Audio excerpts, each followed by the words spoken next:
Yes friends, good evening. आज क्या है, जनता थोड़ी कम है क्या? एक तो मॉक टेस्ट के preparations and second thing, topic अपना ये सिंपल है कि नहीं? एक्चुअली ये सिंपल है तो आपको अच्छे से रिवाइज करना है, बिकॉज ये 5 मार्क्स आपके हाथ के है, राइट? तो you shouldn't be losing this mark. तो जो भी बच्चे ऑनलाइन देख रहे हैं, good evening. Let me check stream हो रहा है क्या नहीं पहले ऐप पे, तो एटलीस्ट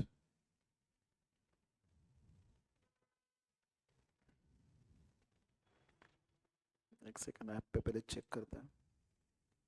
हाँ, एम आई ऑडिबल प्रॉपरली बच्चों जो ऑनलाइन देख रहे हैं? आपने स्टार्ट किया ना? आवाज आ रही है? ओके, चलो।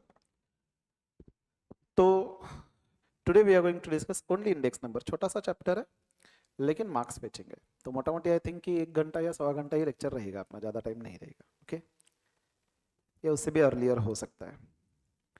इंडेक्स नंबर देखिए, एग्जाम में 5 मार्क्स का वेटेज रहेगा। Okay, in some of the exam even it has been asked for 6 marks, but recent 3 या 4 एग्जाम्स अगर आप देखो तो 5 मार्क्स के क्वेश्चंस कांस्टेंट रहे।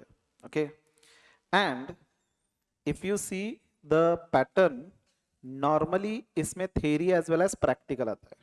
इन some of the exam 2 marks की थेरी, 3 मार्क्स के practical. In some of the exam 3 marks की थेरी, 2 मार्क्स के प्रैक्टिकल।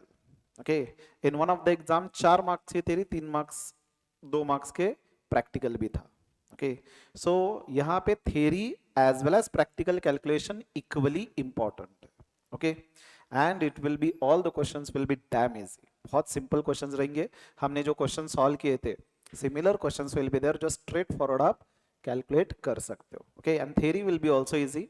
तो कौन से टाइप की थेरीज आते हैं, will see some past 4 exam questions के मैंने क्वेश्चन कंपाइल किया हुआ है। तो लगभग हर एग्जाम में 5 मार्क्स के, मतलब ये 20 क्वेश्चंस, एंड इसमें एक मैंने कंसेप्ट रिलेटेड एक 7-8 क्वेश्चंस लिया हुआ है थियरी नोट्स में। ओके, तो लगभग अभी अपने लेक्चर में एक 27-30 क्वेश्चंस के आसपास प्रैक्टिस होगी, जिसमें से 20 क्वेश्चंस तो प्योरली एग्जाम के क्वेश्चंस है। ओके, चलो, तो can we start? First point, what do you mean by index numbers? हमने ऑलरेडी डिस्कस किया था। फर्स्ट ऑफ ऑल आपको रिवीजन जो करना है अपने समरी नोट्स में से ही करना है। ये एज एडिशनल पार्ट आप रख सकते हो, हमने इन एनीवे समराइज किया हुआ है, तो we can keep that as a base only. Okay, ये एडिशनल पार्ट एडिशनल रिवीजन के लिए रख सकते हो। वो करने के बाद इसमें से रीड करना है आपको। ओके, एंड एग्जाम क्वेश्चंस का पीडीएफ मैंने इन एनीवे शेयर किया हुआ है। ओके, इंडेक्स नंबर क्या होता है बेसिकली? जब भी हमें ट्रेंड समझना है, कंपैरिजन करना है, तो हम क्या करते हैं, बेस ईयर लेकर के बेस ईयर का इंडेक्स नंबर लेते हैं 100, एंड उसके कंपैरिजन में करंट ईयर के फिगर्स एक्सप्रेस करते हैं। जैसे स्टॉक मार्केट का इंडेक्स, एवरी डे वी से कि आज स्टॉक मार्केट इंक्रीज हुआ है या डिक्रीज हुआ है। हमने क्या करा है, एक पर्टिकुलर बेस ईयर लिया है। सेंसेक्स के केस में वो 1978-79 बेस ईयर है, उस टाइम का इंडेक्स 100 कंसिडर किया जाता है। उसके कंपैरिजन में आज इंक्रीज हो रहा है या डिक्रीज हो रहा है वो एक्सप्रेस करते हैं। अदर एग्जांपल हमने जो कंसिडर किया था क्लास में, consumer price index, wholesale price index. आज के डेट में गवर्नमेंट जो इन्फ्लेशन फिगर्स रिलीज करता है वो इस कंज्यूमर प्राइस इंडेक्स के बेसिस पे ही होता है।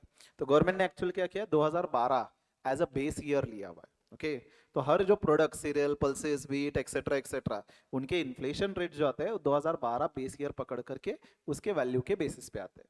सिंपली से 2012 में एक पर्टिकुलर प्रोडक्ट की प्राइस थी से 50 रुपीज, तो उसका इंडेक्स लेकर के चलेंगे 100। Okay, and today the price has increase to say 60, तो उसका इंडेक्स क्या होगा, 120, right?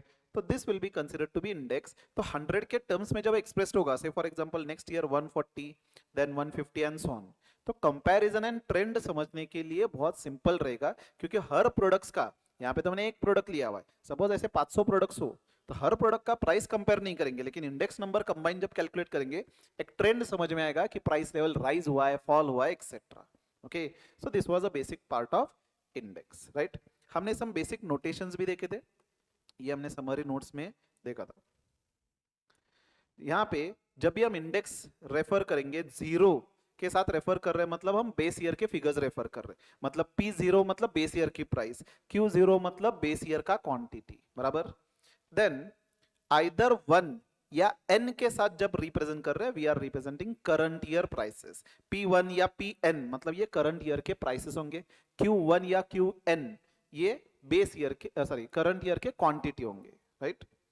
Then whenever we write P01 या P0n, it means we are writing price index of the current year in respect to the base year, or it is also expressed as current year price on base year। Okay मतलब से 2020 on 2012 इस तरह से express किया हुआ है। मतलब क्या होगा, 2012 हम बेस ईयर पकड़ के चल रहे हैं, उसके बेसिस पे करंट ईयर की प्राइस एक्सप्रेस कर रहे हैं। Okay same applies for quantity index Q01 या Q01। तो जब भी हम 01 लिखते हैं तो पहले बेस ईयर लिखते हैं देन करंट ईयर लिखते हैं, बराबर। अगर मैंने P12 लिखा है तो 1 बेस ईयर होगा, सेकेंड ईयर का करंट ईयर होगा। Second means this to what we are expressing is will be considered to be current year, बराबर। these are some basic notations। अब हमें इंडेक्स नंबर जो स्टडी करना है, कौन से इंडेक्स स्टडी करना है, price index, quantity index and value index, जिसमें मोस्टली एग्जाम में प्राइस इंडेक्स पे ही क्वेश्चन आता है। ओके अब इंडेक्स कैलकुलेट कैसे होगा, हमने क्या करा है, पहले फॉर्मूलेज देखने हैं, हमें मेथड्स देखने हैं इंडेक्स कैलकुलेशन के, देन टेस्ट ऑफ एडिक्वेसी, इस पे मोस्टली थियरी क्वेश्चन आते हैं। Okay and then some other concepts जैसे डिफ्लेटिंग करना, स्प्लाइसिंग इंडेक्स करना, याद है वो चेन इंडेक्स, लिंक रिलेटिव से हमने कैलकुलेट करा था, वो सम बेसिक पार्ट यहाँ पे देखना है। बट एग्जाम के पॉइंट ऑफ व्यू से मोस्टली आपको price index, test of adequacy पे आएगा, कभी कभार चेन इंडेक्स पे डायरेक्ट फॉर्मूला क्वेश्चन आएगा। ओके कैलकुलेशन ओरिएंटेड नहीं, डायरेक्ट थ्योरी और फॉर्मूला क्वेश्चन आएगा। Will see how the questions will be asked. Okay तो first if you focus on calculation, तो कैलकुलेशन के लिए देयर आर फोर मेथड्स। एक है सिंपल एग्रीगेटिव, सिंपल रिलेटिव, एक है weighted aggregative, weighted relative. Okay अब आप जब रिवीजन करोगे तो एग्जाम में 90% of the cases we can say, अगर कोई क्वेश्चन आता है तो ये सिंपल एग्रीगेटिव पे आएगा या वेटेड एग्रीगेटिव पे ही क्वेश्चन आएगा। Okay relative, simple relative and weighted relative पे अब तक क्वेश्चन नहीं आया है। अगर आता भी है तो डायरेक्टली फॉर्मूला पूछेंगे, सिर्फ फॉर्मूला करके जाइए, एज सच उसके एग्जांपल्स नहीं किया तो भी चलेगा। इफ यू रिमेंबर हमने क्लास में भी इसके ऊपर एग्जांपल्स वैसे भी कोई सॉल्व नहीं करा हुआ है। ओके ये हमने देखा था, राइट इसके ऊपर हमने एक दो एग्जांपल देखे थे, लेकिन एग्जाम में स्पेसिफिकली एग्रीगेटिव एंड मतलब दोनों सिंपल एग्रीगेटिव, वेटेड एग्रीगेटिव आपको याद रखना है। अगर हम सिंपल एग्रीगेटिव कंसिडर करें, पहले तो ये जो इंपॉर्टेंट है उसका फॉर्मूला ही फोकस करते हैं, right.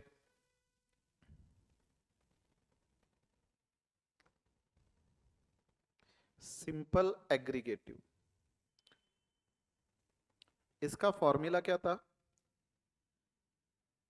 Price index P01 will be calculated as summation of P1 divided by summation of P0 into 100, as simple as that। Current year के price with respect to base year price into 100। अब ये summation क्यों लिया है, suppose multiple products हो सकते हैं, जैसे हमने एग्जांपल लिया था व्हीट से pulses, rice, milk etcetera. Suppose इसके प्राइस थे 60 रुपीज, देन पल्सेस के प्राइस थे से 50 रुपीज, राइस का प्राइस था से 70 रुपीज एंड मिल्क का से था से 40 रुपीज। तो टोटल कितना होगा 220, is it right, I hope it is correct. This is suppose current year. Similarly base year के प्राइसेस थे 40, देन ये 40, देन ये 60 एंड 20। तो प्राइसेस कितने थे 80, 140, 160। ओके तो this we can say summation of P1, this will be summation of P0।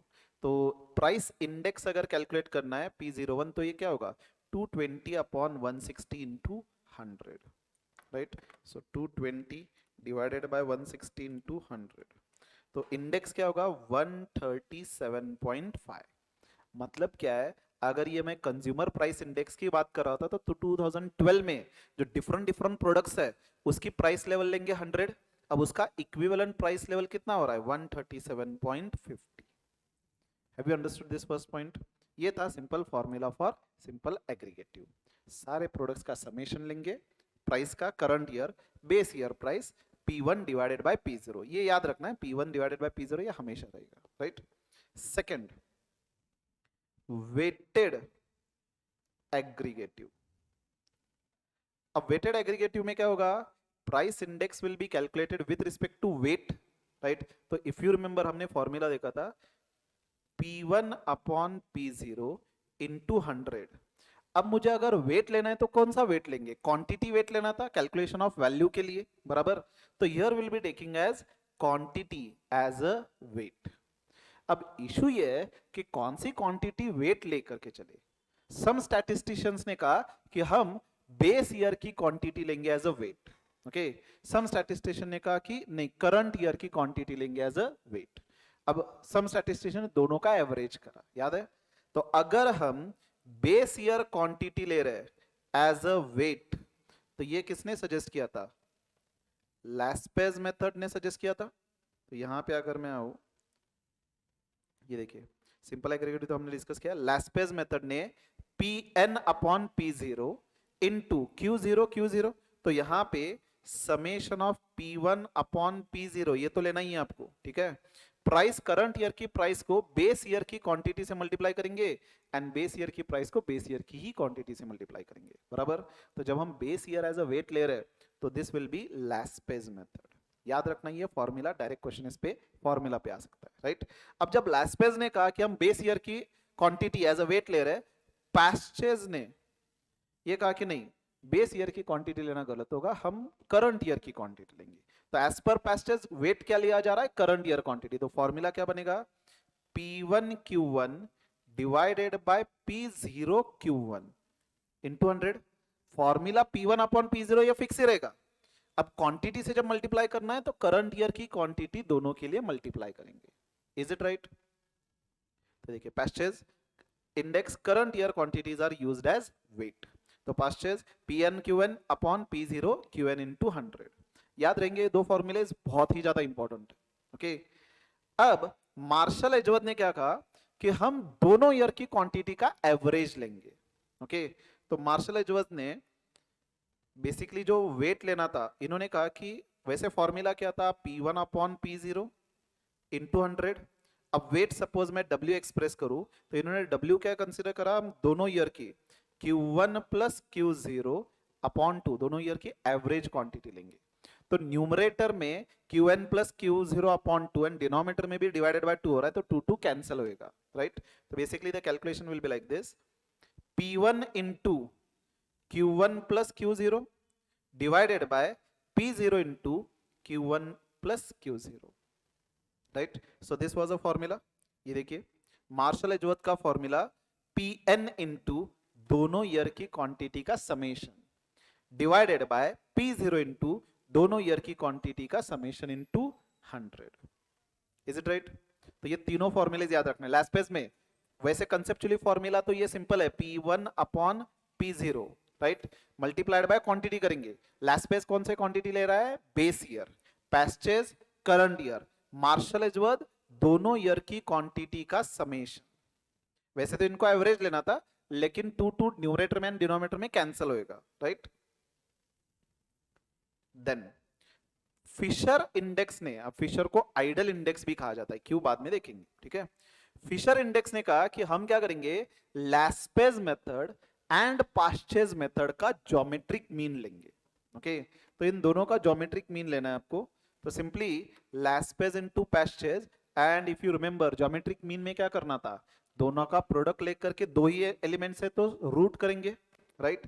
तो here Fisher index either आप इस तरह से याद रख सकते हो, लैस्पेज इनटू पास्चेज, और लैस्पेज का फॉर्मूला क्या था, summation of P1 upon P0 and Laspeyres base year की क्वांटिटी लेता है, सो Q0 से मल्टीप्लाई करेंगे into पैस्चेज P1 upon P0 into यहां पे करंट ईयर की क्वांटिटी लेता है, सो मल्टीप्लाई करेंगे Q1 से, राइट। सो इन दोनों का प्रोडक्ट लेंगे एंड रूट करेंगे, तो we will be getting index as per Fisher's index, okay.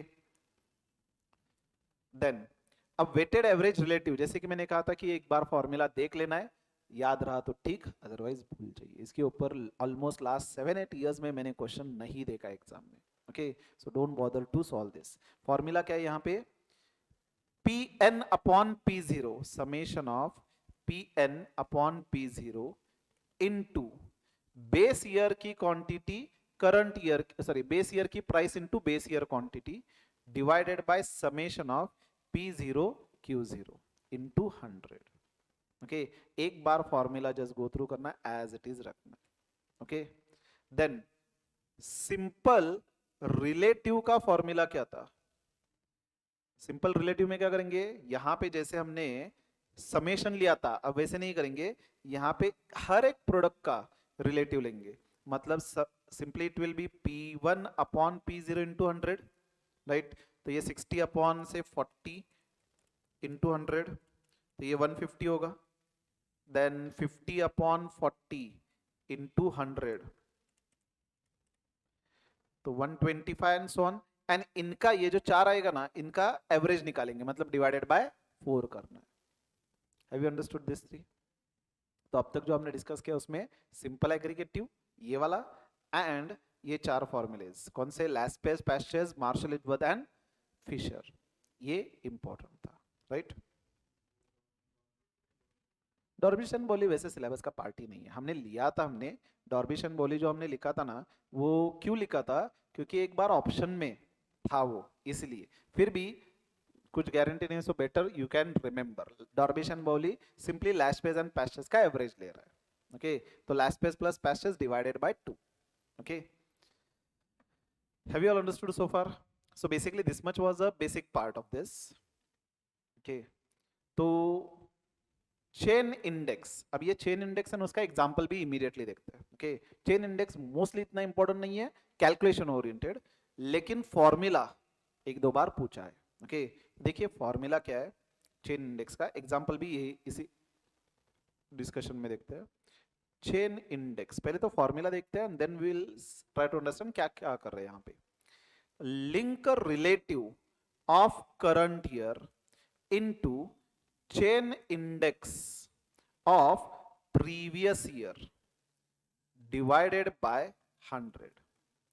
यहां पे हम बेसिकली करते क्या है, हम इंडेक्स कैलकुलेट करते हैं नॉर्मली. फॉर एग्जांपल जो हमने कंज्यूमर प्राइस इंडेक्स कैलकुलेट किया था सपोज 2025 में, तो हम बेस ईयर 2012 का लेकर के डायरेक्टली कैलकुलेट करते हैं.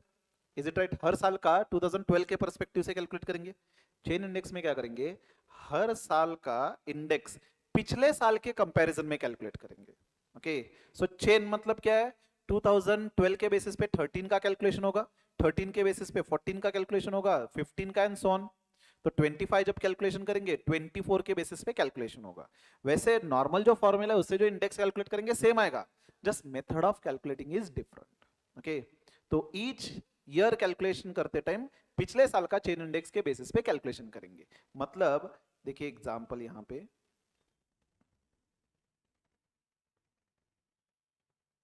अरे मैंने वो एग्जांपल निकाला शायद से,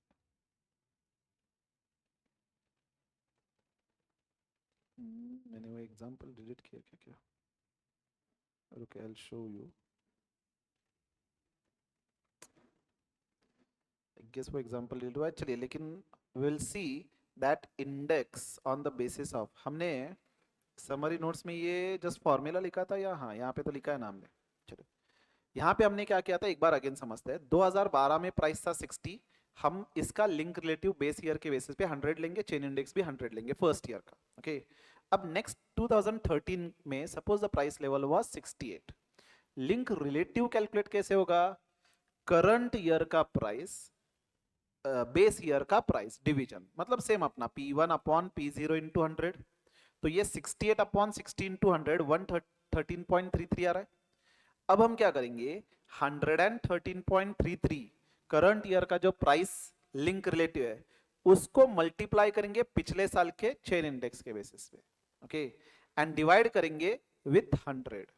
चेक करिए कितना आएगा. ऑब्वियसली मल्टीप्लाई कर रहे हैं 100 के साथ एंड डिवाइड कर रहे हैं 100 के साथ, तो ये कैंसिल होगा. 113.33. Is it right? Now will do the calculation again. 2014 में सपोज प्राइस लेवल वाज 75. अब हमें क्या करना है, लिंक रिलेटिव कैलकुलेट करना है. लिंक रिलेटिव कैलकुलेट कैसे होगा, करंट ईयर की price divided by previous year की प्राइस. तो 75 अपॉन 68 इंटू 100, मतलब पिछले साल के कंपैरिजन में लिंक रिलेटिव इंडेक्स कितना बन रहा है, 110.29, राइट? अब पिछले साल का चेन इंडेक्स कितना था? पिछले साल का चेन इंडेक्स था 113.33। अब इसको मल्टीप्लाई करेंगे 110.29 इंटू 113.33 डिवाइडेड बाय 100।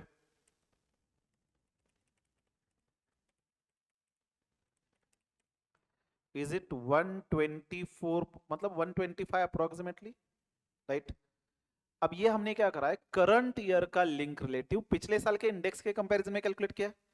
अब मैंने कहा था कि जस्ट मेथड अलग है, अदरवाइज कैलकुलेट तो हम इंडेक्स ही कर रहे हैं। जैसे फॉर एग्जांपल यहाँ पे बेस ईयर क्या था, 2012 था। 2012 की प्राइस लेवल क्या थी, 60। अगर मैं इसके कंपैरिजन में नॉर्मल फॉर्मूला अप्लाई करूं, that is P1 upon base year price into 100, कितना आएगा देखिए, 75 upon 60 into 100। Is it coming to 125? तो देखिए हम कौन से मेथड से इंडेक्स कैलकुलेट कर रहे हैं वो तो फर्क नहीं पड़ेगा, बराबर है ना? क्योंकि आप इस मैनर में कैलकुलेट करिए या इस मैनर में कैलकुलेट करिए, अल्टीमेटली आंसर अगर आ रहा है तो ऑप्शन ही सिलेक्ट करना है। तो बेसिकली चेन इंडेक्स में याद क्या रखना है, सिर्फ फॉर्मूला याद रखना है, क्योंकि डायरेक्ट हो सकता है फॉर्मूला पे क्वेश्चन आए। कैलकुलेशन तो हम नॉर्मल फॉर्मूला से भी कैलकुलेट कर सकते हैं, बराबर है कि नहीं? तो हमें याद रखना है फॉर्मूला। तो फॉर्मूला क्या है, डायरेक्ट क्वेश्चन आ चुके एग्जाम में। तो फॉर्मूला क्या है देखिए, link relative of current year into chain index of the previous year divided by 100। Formula याद रहेगा, अगेन करंट ईयर का link relative into chain index of earlier year divided by 100। And link relative calculate कैसे होगा, current year की price divided by earlier year की price into 100, बराबर? तो ये फॉर्मूला बाय हार्ट करना है आपको। एग्जाम में 1 मार्क का क्वेश्चन आता है तो इससे सिंपल क्वेश्चन नहीं आएगा, unnecessary you shouldn't be losing the marks. तो चेन इंडेक्स का फॉर्मूला क्या है, link relative of current year into chain index of previous year divided by 100। Okay, तो यहाँ पे एक और, सपोज 2015 में प्राइस लेवल था 85। तो अब कैलकुलेशन कैसे होगा, करंट ईयर की price divided by earlier year की प्राइस इनटू 100, इसको कहेंगे लिंक रिलेटिव। 85 डिवाइडेड बाय 75, तो 113.33। इसको मल्टीप्लाई करेंगे पिछले साल के चेन इंडेक्स के साथ, 113.33 इंटू 125 डिवाइडेड बाय 100, कितना आ रहा है, 141.66, राइट? तो ये कैलकुलेशन। एंड अगर मैं डायरेक्टली बेस ईयर के साथ ही कैलकुलेट करता तो 85 डिवाइडेड बाय 60 इंटू 100, क्या ये सेम आ रहा है? सेम आ रहा है। So the way of calculation again is not important, formula direct question आता है तो याद रखना। Okay, have you all understood this chain index calculation? चलिए, based on this much, now what will do, will first see some theory part. Okay,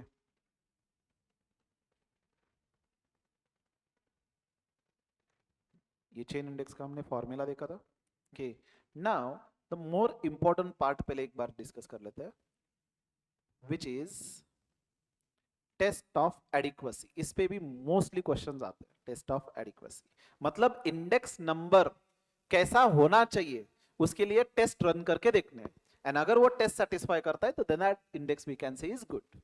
first test is unit test. What this test says कि जो भी index number आप calculate करोगे उसका कोई unit नहीं होना चाहिए, नाइदर इन से रुपीज हो या से केजी हो, लीटर हो, ऐसा कोई यूनिट नहीं होना चाहिए। ओके, तो कौन सा मेथड ये टेस्ट सेटिस्फाई करता है, all method except simple aggregative index.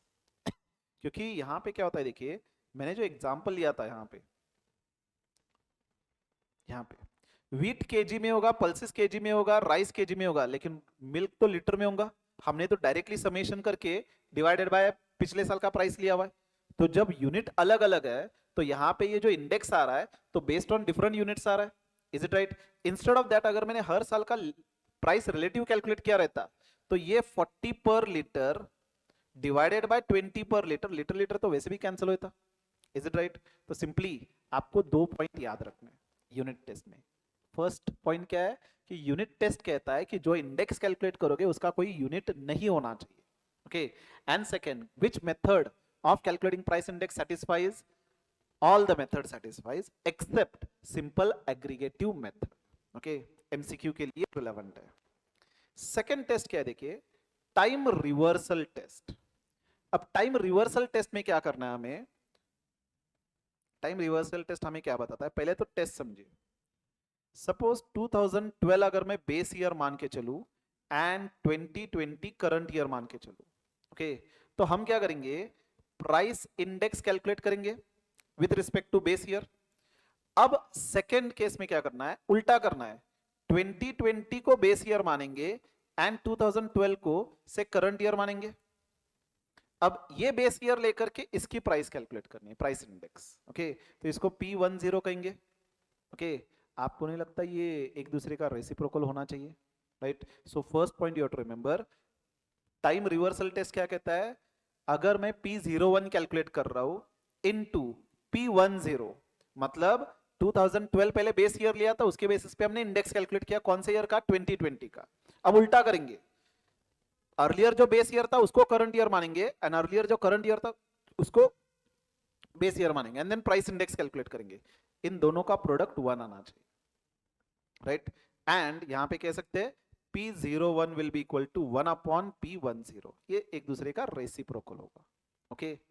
तो टाइम रिवर्सल टेस्ट, पहले ये पॉइंट याद रखना है, P01 into P10 should be equal to 1।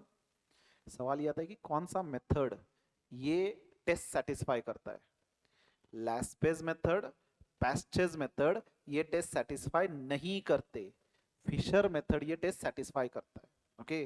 तो याद रखना ये पॉइंट, एमसीक्यू इसके ऊपर बन सकता है, ओके। तो यार आई गेस हमने ये समरी नोट्स में लिखा भी था, ये देखिए, time reversal test, Fisher satisfies, Laspeyres and Paasche do not satisfy. तो क्वेश्चन आ सकता है इस तरह से, out of following which method does not satisfy time reversal test? Option A Laspez, option B Pastures, C both, D Fisher, both, right? And ulta question आएगा, out of following which satisfies the time reversal test? Laspez, Pastures, Fisher, all. तो Pastures, sorry, Fisher satisfy करता है, right? Then factor reversal test. अब factor reversal test क्या दिया है, यहां पे प्राइस इंडेक्स कैलकुलेट करेंगे, क्वांटिटी इंडेक्स कैलकुलेट करेंगे and this should be equal to value index. मतलब हमने सिंपल फॉर्मूला लिखा था, price index into quantity index. अब ये वैल्यू इंडेक्स क्या होता है 2 मिनट में समझते हैं, पहले ये quantity index and value index भी समझते हैं, ओके। तो क्वांटिटी इंडेक्स, क्वांटिटी इंडेक्स मतलब क्या है, जैसे प्राइस इंडेक्स कैलकुलेट किया था वैसे ही क्वांटिटी इंडेक्स कैलकुलेट करेंगे। प्राइस इंडेक्स में सिंपल एग्रीगेटिव फॉर्मूला क्या था, summation of P1 divided by base year price into 100। अब क्वांटिटी इंडेक्स में एक फॉर्मूला क्या होगा, summation of Q1 divided by summation of Q0 into 100, बराबर। अब वेटेड एवरेज में फॉर्मूला प्राइस इंडेक्स का क्या था, अगर लास्ट पेज से जाओ तो P1 into Q0 divided by P0 into Q0 into 100। अब वैसे ही क्वांटिटी इंडेक्स लास्ट पेज से जाएंगे तो क्या करेंगे, Q1 into P0 divided by Q0 into P0, right? और summation of Q1 upon Q0, Paasche's से अगर जाएंगे तो इंटू P1, दोनों साइड मल्टीप्लाई होगा, इज इट राइट? मतलब जो फॉर्मूला था ना प्राइस इंडेक्स का, सेम फॉर्मूला रहेगा, सिर्फ P की जगह Q सब्सटीट्यूट करना है, okay. Have you understood this? And value index क्या होगा, simply it is value of the current year divided by value of the base year.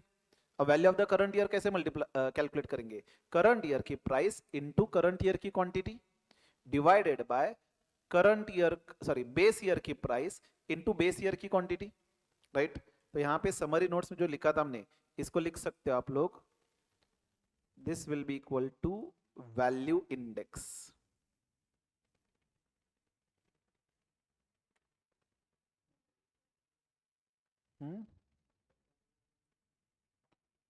एक सेकंड, यहाँ पे मैं पहले यहाँ पे ये जो ऊपर लिखा है,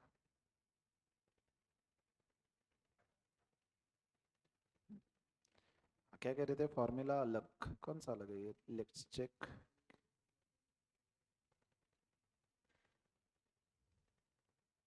नहीं, ये तो फॉर्मूला देखिए, P01 into Q01 into value 01, basically P, ये कैसे प्रूव किया है वो दिया हुआ है, ओके। तो P01 किसके बेसिस पे कैलकुलेट करना है आपको, देखिए P01 मतलब प्राइस इंडेक्स,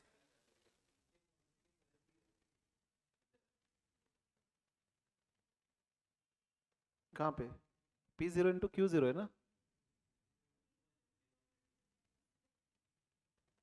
नहीं नहीं नहीं, फिर रेक्टिफाई करिए उसमें। हमने समरी नोट्स में देखिए क्या लिखा है। हाँ, ये P0 Q0 करिए वहां पे, तो रेक्टिफाई करिए।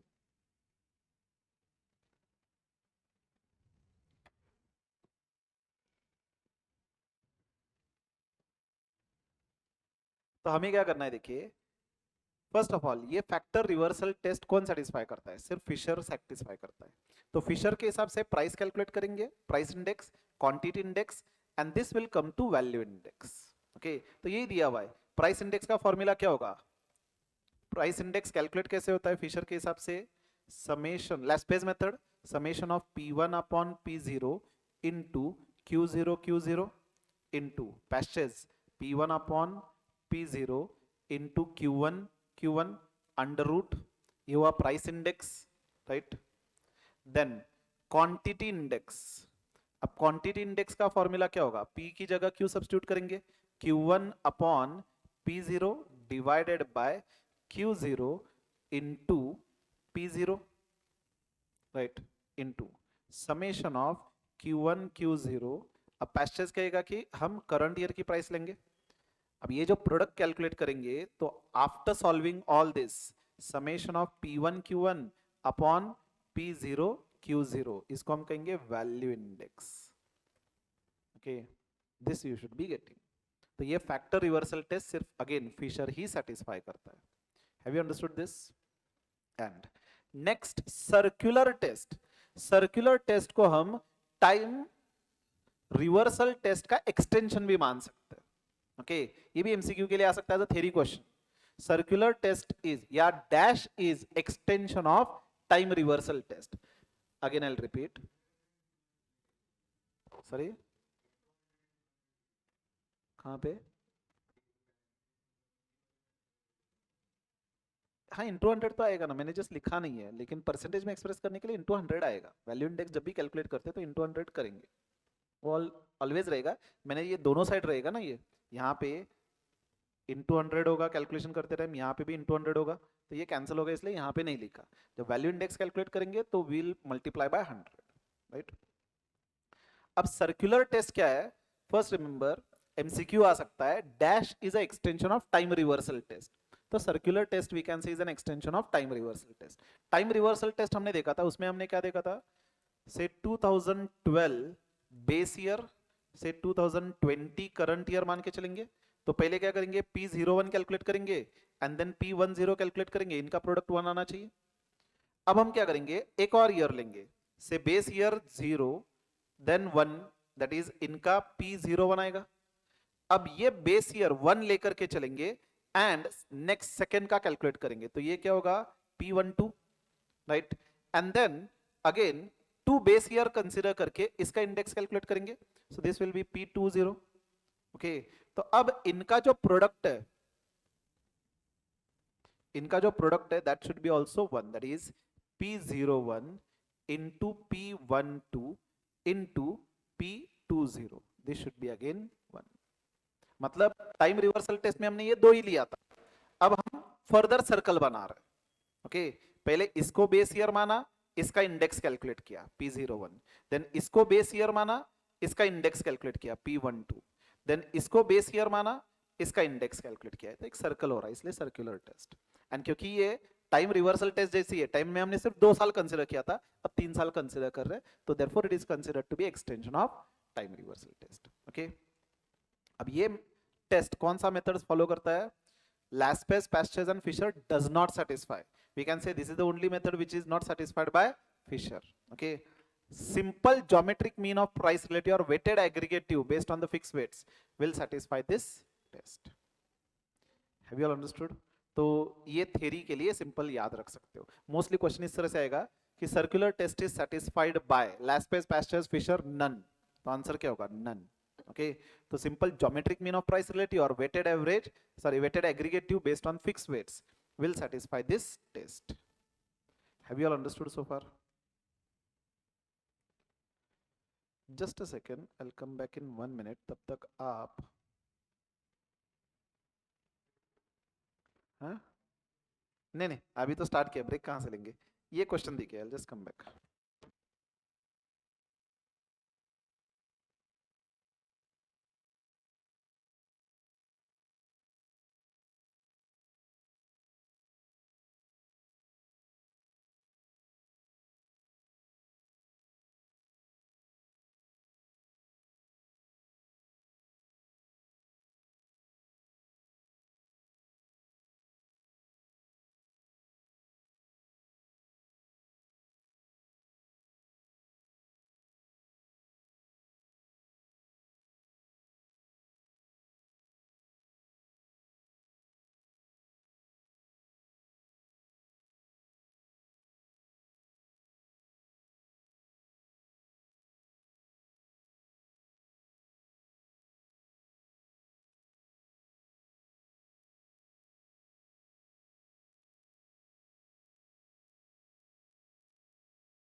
अरे गायब, किधर गए ये लोग? ऑनलाइन पे अभी उनको बुलाना पड़ेगा, आओ करके। वैसे भी अपना आज ज्यादा सेशन नहीं होने वाला है, ज्यादा लंबा। तो ये वैसे भी अब ऑलमोस्ट तो कंसेप्ट हो चुके हैं, तो just we have to solve examples. चलिए एक क्वेश्चन जो हमने आपको कहा था वो तो देख लिया आपने। Net monthly salary of the employee was rupees 30,000 in 2000। Consumer price index in 2015 is 250 with 2000 as a base year. If he has to be rightly compensated, then dearness allowance to be paid by the employee. याद है हमने similar question solve किया था? देखिए 2015 हमें base year लेकर के चलना है, तो 2020 में प्राइस इंडेक्स कितना था? 250, राइट? तो 2000, सॉरी सॉरी, 2015 कहाँ से आया?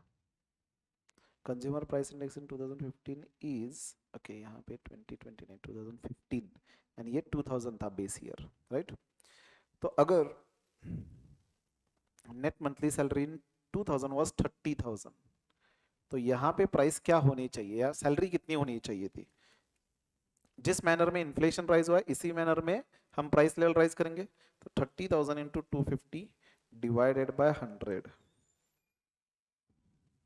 कितनी होगी? 75,000, राइट?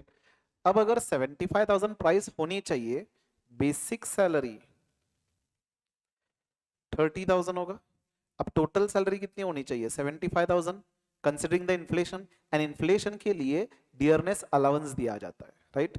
तो एडिशनल अलाउंस कितना मिलना चाहिए? 45,000। तो answer should be 45,000। Have you understood? Exactly similar question हमने सॉल्व किया हुआ है। ओके हम क्या करेंगे, टोटल सैलरी इस हिसाब से, इन्फ्लेशन के हिसाब से कितनी होनी चाहिए वो कैलकुलेट करेंगे। ठीक है, सो 30,000 का 75,000 अगर हुआ है तो additional amount which you should be getting is 45,000. Have you understood this part? Then ये part complete हुआ ना? Second, consumer price index number goes up from 110 to 200. Salary of worker is also raised from rupees 330 to rupees 500. In real terms, to maintain the previous standard of living, he should get additional amount of। तो यहां पे क्या करेंगे, देखिए जब base year अगर हम consider करें, बेस ईयर नहीं, एक पर्टिकुलर ईयर कंसिडर करें, 100 अरे रहने दो, अभी पहले लेक्चर कंप्लीट कर लेते हैं उसके बाद खाएंगे, ठीक है? चलता है चलता रहते, पहले कंप्लीट कर लेते हैं। इतने 2 मिनट में कहाँ पे आप वड़ा लाने गए? चलिए रखिए रखिए, आपका हो गया खाना? आपका हो गया खा करके?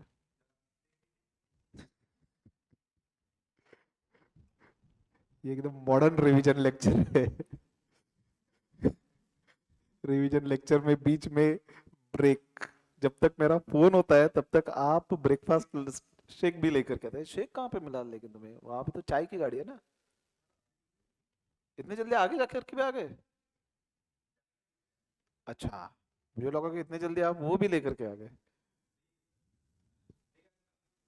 नहीं, चलो ये कंप्लीट कर लेते पहले। ये देखिए, ये एग्जाम्पल अगेन एग्जाम में सिमिलर क्वेश्चन पूछा था। क्या दिया है, जब 110 इंडेक्स था वहां से वो 200 पे गया। Okay, now when the 110 it was, price level या से salary of worker 330 was there, and यहाँ पे 500 was there. ओके, तो हमें कैलकुलेट क्या करना है, अगर प्रीवियस स्टैंडर्ड ही should be getting, then what should be the additional amount. तो पहले क्या करेंगे, ये 330 एंड 110 के बेसिस पे, मतलब बेस ईयर के कंपैरिजन में नहीं है, तो कहना है इसमें इन्फ्लेशन ऑलरेडी इंक्लूडेड है, राइट। तो इन्फ्लेशन इफेक्ट लेस करके जो आएगा उसको हम कहेंगे रियल वेजेस। तो रियल वेजेस कैसे कैलकुलेट करेंगे, 330 divided by 110 into 100। So 330 divided by 110 into 100. So without inflation it will be 300. Is it right? Then similarly current year का कैलकुलेट करेंगे। तो करंट ईयर का रियल वेजेस यहाँ पे 500, तब इन्फ्लेशन सॉरी प्राइस इंडेक्स कितना था 200, तो इनटू 100, मतलब इन्फ्लेशन का इफेक्ट रिमूव करके 500 डिवाइडेड बाय 200 इनटू 100, 250। देखिए अगर इसको बेस ईयर मान के चले ना, तो सैलरी कितनी थी 300, एंड करंट ईयर की based on the base year prices equivalent salary कितनी है 250। तो कैन वी से यहाँ पे 500 का लॉस हो रहा है, 500 नहीं सॉरी 50 का लॉस हो रहा है। नहीं 330 दिया है ना।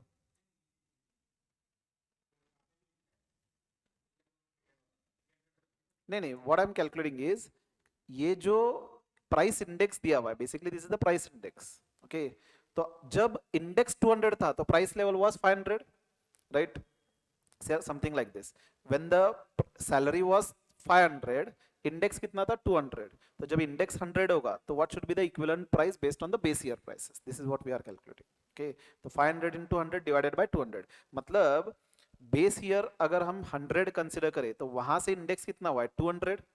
तो अगर करंट ईयर की सैलरी 500 है, तो with respect to base year prices कितनी होगी, 100 का 200 हुआ है तो 500 का कितना बेस ईयर होना चाहिए 250। मतलब जो इन्फ्लेशन का इफेक्ट रिमूव करे तो सैलरी कितनी है 250। एंड वैसे ही प्रीवियस इसके कंपैरिजन में देखना है हमें, तो इसका भी इन्फ्लेशन का इफेक्ट रिमूव करेंगे, राइट। तो जब बेस ईयर 100 था तो इंडेक्स कितना था 110, तो यहाँ पे प्राइस लेवल या सैलरी कितनी थी 330, तो बेस ईयर के प्राइस लेवल पे सैलरी कितनी होगी वो कैलकुलेट कर रहे हैं, that is 300, right.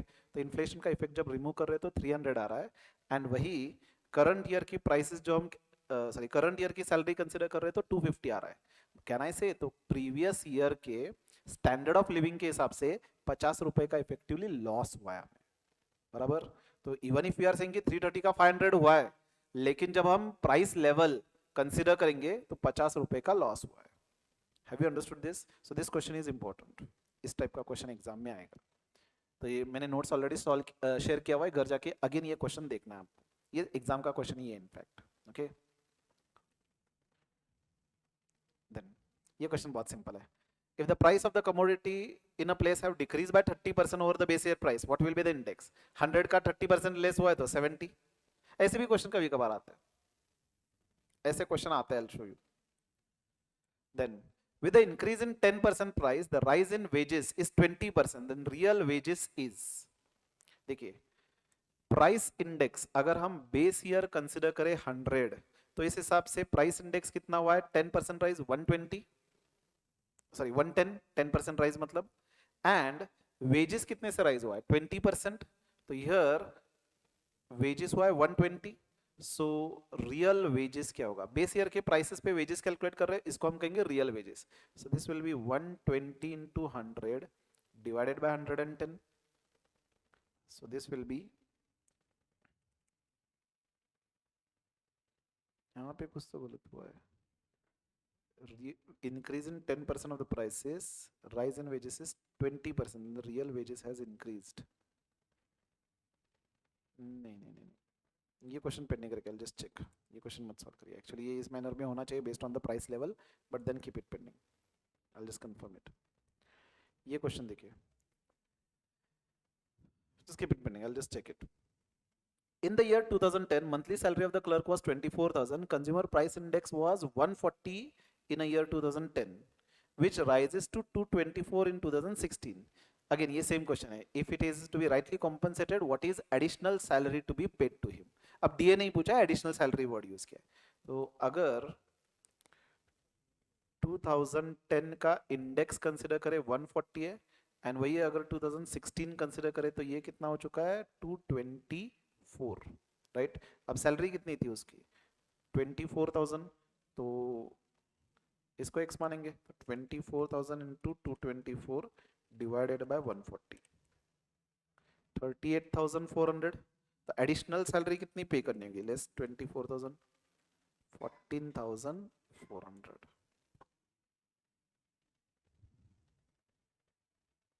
14,400, have you understood? ये सिंपल क्वेश्चन था। देन अब दो तीन पॉइंट्स जो पेंडिंग रखे थे हमने वो पहले डिस्कस कर लेते हैं, and then we will see exam questions.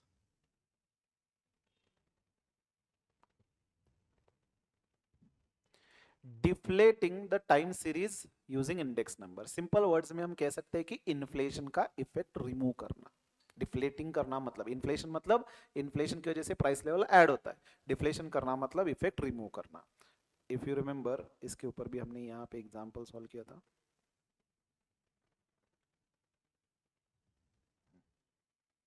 How that will be calculated?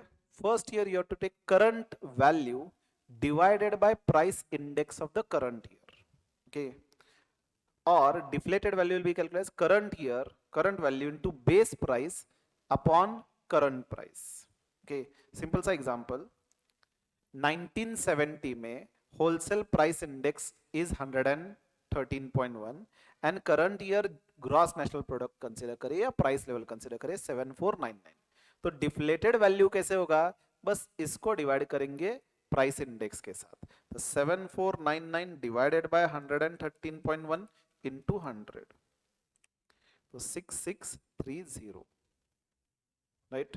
तो current year value divided by current year price index, मतलब इसका इक्विवेलेंट बेस ईयर की प्राइस लेवल पे क्या हो रहा है।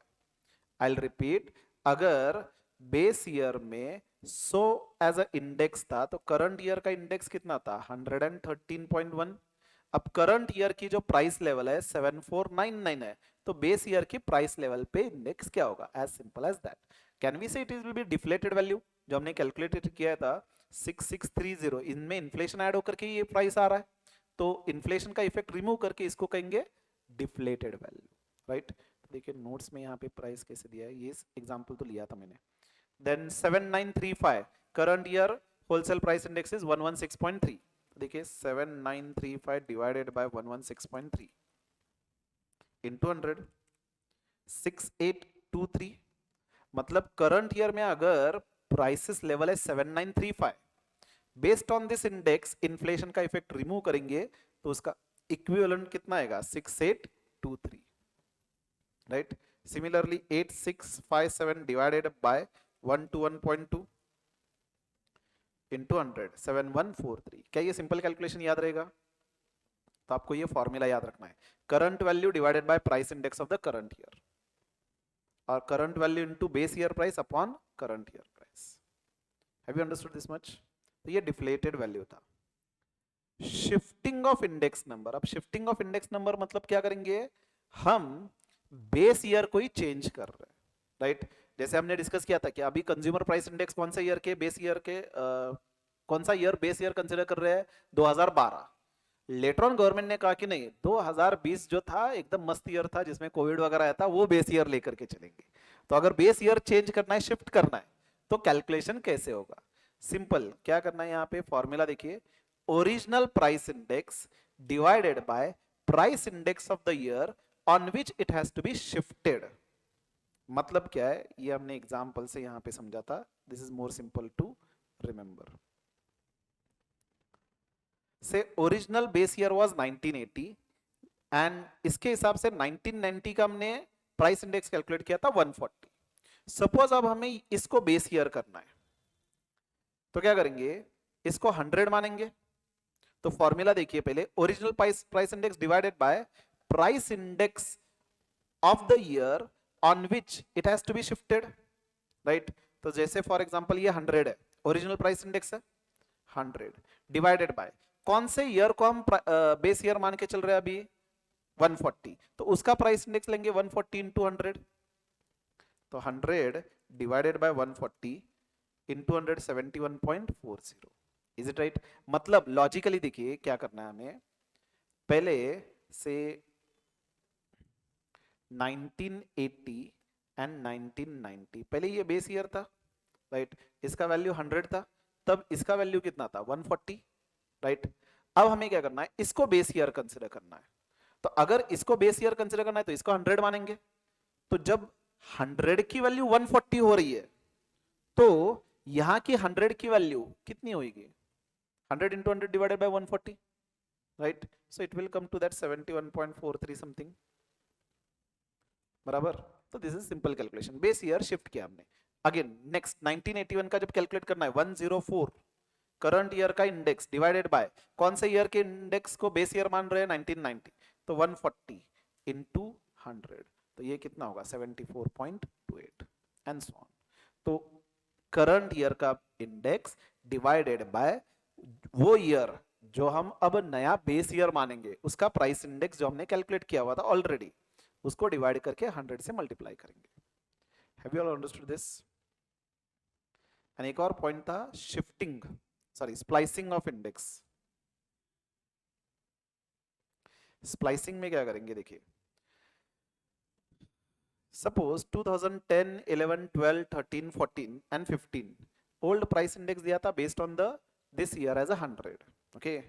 देन 2015 को नया हमने बेस ईयर माना, ओके. अब revise index for the next period बन चुके हैं यहाँ पे 102, 105, 106 एक्सेट्रा. अब मुझे क्या करना है, ये जो ईयर का है इसको ही बेस ईयर कंटिन्यू करना है. तो ये मैंने as it is copy paste करा. अब पिछला जो डेटा था उसको भी इस बेस ईयर के कंटेक्स्ट में एक्सप्रेस करना है. Have you understood? I will repeat again. ये कॉलम जो है ना, यहाँ पे 2010 के बेसिस पे इंडेक्स के बेसिस पे कैलकुलेट किया था इंडेक्स नंबर्स, मतलब this was base year, then 102, 105 and so on आ रहा था, एंड देन 114 आ रहा था यहाँ पे 2015 का. अब हमने बेस ईयर चेंज किया, 2015 बेस ईयर हुआ. अब इसके बेसिस पे सब्सिक्वेंट ईयर का जो कैलकुलेट किया वो तो कंटिन्यू रहेगा ही रहेगा, ये एज इट इज. अब जो पुराना डेटा था वो बेस ईयर 2010 के हिसाब से था ना, अब मुझे 2015 के हिसाब से पुराना डेटा एक्सप्रेस करना है, ओके. तो क्या करेंगे यहाँ पे, how will be doing the calculation, 100 divided by 114, right. मतलब करंट ईयर का index divided by this only, मतलब सेम जो शिफ्टिंग ऑफ इंडेक्स था ना, ये यहाँ पे देखिए 102 divided by 114.2 into 100, 102.3 divided by 114.2 into 100, 89.6. Are you getting? Current year का original index divided by base year, जो नया बेस ईयर है उसका इंडेक्स इनटू 100 करेंगे. जो ऊपर हमने शिफ्टिंग ऑफ इंडेक्स का फॉर्मूला देखा था सेम अप्लाई होगा यहाँ पे, ओके. मतलब अगर अगेन आई विल रिपीट 2011, अरे यार किधर गया, 2011 में जब वैल्यू थी 102.3 एंड 2015 में 2010 के बेसिस पे इंडेक्स कितना हुआ था 114.2. अब इसको बेस किया है 100, तो this missing figure you have to consider. तो it will be 102.3 into 100 divided by 114.2. This is coming to 89.6. Similarly यहाँ पे 2012 कितना था 105.3, तो again cross multiply 105.3 into 100 divided by 114.2, so 92.2. Have you understood this shifting of this shifting and splicing of this index, बस इतना ही है concept. Okay, and एक बार अगर हम ये लास्ट पार्ट रीड करें, ये सेम सर्कुलर टेस्ट दिया हुआ है, and then and the last part some basic points have been given. Circular test is an extension of time reversal test, MCQ के लिए relevant है। time reversal test and factor reversal test ये कौन satisfy करता है? Fisher test, Fisher index, इसीलिए Fisher को ideal index भी कहा जाता है। okay, then the ratio of price of single commodity in a given price to its price in preceding year, इसको क्या कहेंगे? relative price। यहाँ पे देखिए ऊपर हमने जब लिखा था एक ईयर का ही कैलकुलेट किया था, ये P1 अपॉन P0, इसको हमने क्या दिया था? प्राइस रिलेटिव, बराबर, that is relative price. Fisher ideal formula does not satisfy circular test, याद रखना ये सर्कुलर टेस्ट सेटिस्फाई नहीं करता। Then best average of constructing index number is geometric mean, ये भी पॉइंट याद रखना है। इंडेक्स नंबर कंस्ट्रक्ट करने के लिए best measure is geometric mean. Okay, इसीलिए तो फिशर को आइडल कहा जाता है, because it is a geometric mean of Laspeyres and Paasche's. Okay,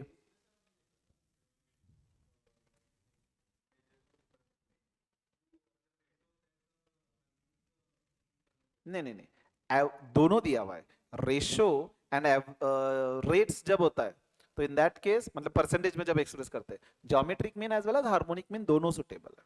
okay, दोनों वहां पे सुटेबल है, एंड स्पेसिफिकली जब इंडेक्स नंबर कंस्ट्रक्ट करना है तो geometric mean is more suitable. Okay, speed that you can remember. Time reversal test is satisfied by Fisher index, factor reversal test is also satisfied by Fisher index, ये theory question पूछे जा चुके हैं इसलिए specifically दिया हुआ है। Circular test is satisfied by simple geometric price relative, geometric mean. Fisher index number is based on the geometric mean of Laspez and Pashas index number. Pashas index number is based on the current price. Purchasing power of money is reciprocal of price index. Okay, an inverse relationship with the मतलब price index and purchasing power का inverse relationship होगा। Have you all understood? इतने ही concepts हैं, इतने ही formulas हैं, तो less than 1 hour आपके सारे फॉर्मूलेज एंड कंसेप्ट रिवाइज होंगे। Now can we see some exam questions? Let's सी।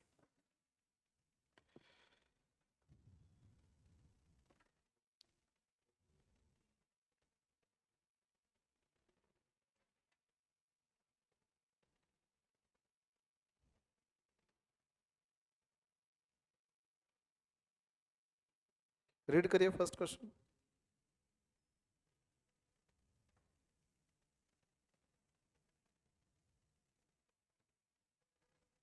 इसका आंसर भी बताइए मुझे। Is it visible? Wait, I'll zoom it. Summation of P1 Q1 is equal to 249. Summation of P0 Q0 is 150. P1 Q0 is 145. Pashas in idle index number is 150. Fisher idle index number is, देखिए I'll show over here. ये exam का question रह चुका है, कब का था? May 25। चलो May 25 के सारे क्वेश्चन देखते हैं। एक काम करें ना, आप ही सॉल्व करिए, चेक करते हैं May 25 के में कितने मार्क्स मिलते हैं अगर आप सॉल्व करते तो। अरे 1 सेकंड नहीं, 10 सेकंड लो, 1 मिनट लो, कोई इशू नहीं है।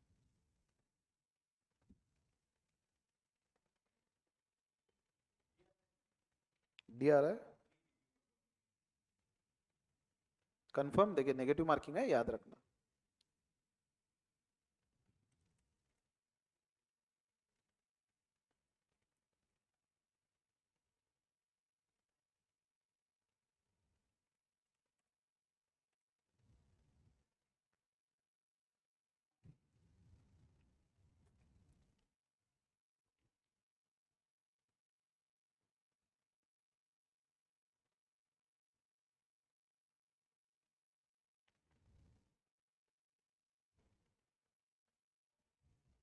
ऑप्शन सी पक्का? C is correct.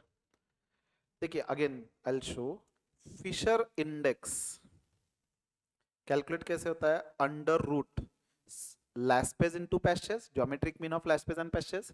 अब आपको पैस्चेस का इंडेक्स तो दिया हुआ है 150, तो लैस्पेज कैलकुलेट करना है। अब लैस्पेज का इंडेक्स कैसे कैलकुलेट होगा? बेस ईयर वेट लेंगे, तो याद क्या रखना है? P1 अपॉन P0, ये तो फिक्स रहेगा। यहाँ पे P Q0 Q0 इंटू 100, अब P1Q0 क्वेश्चन में दिया हुआ है, P1Q0 145 divided by P0Q0 question में दिया हुआ है 150 इंटू 100। तो लास्ट पेज इंडेक्स कितना आ रहा है 145 डिवाइडेड बाय 150 इंटू 100, 96.667। तो एक सेकंड, ये देखिए, या से कंफ्यूज करने के लिए दिया था। ओके सो यहाँ पे 96.667 इंटू 150 स्क्वायर रूट करेंगे मल्टीप्लाई करके, तो 120.62 ऑप्शन सी। बराबर, wasn't this सिंपल? एक मिनट के अंदर ये हो जाता आपका, राइट? तो ये इस टाइप के क्वेश्चंस आते हैं फिशर पे। मोस्टली क्वेश्चन याद रखना, एक क्वेश्चन तो रहेगा ही रहेगा। Okay, done with this? Simple था, इसमें कोई डाउट नहीं ना? चलो, can we proceed for the next example? चलिए next, from the following data find out index number for 22 taking 21 as a base using simple aggregative. Simple aggregative पूछा है, इसका टोटल करिए। 80 प्लस 220 प्लस 300 600, ये क्या होएगा? Summation of P0। इसका total करिए, 120 प्लस 200 प्लस 400 720, ये क्या होगा? Summation of P1 720। Simple aggregative का फॉर्मूला क्या था? Summation of P1 upon summation of P0 into 100। तो 720 divided by 600 into 100, 120। Answer B.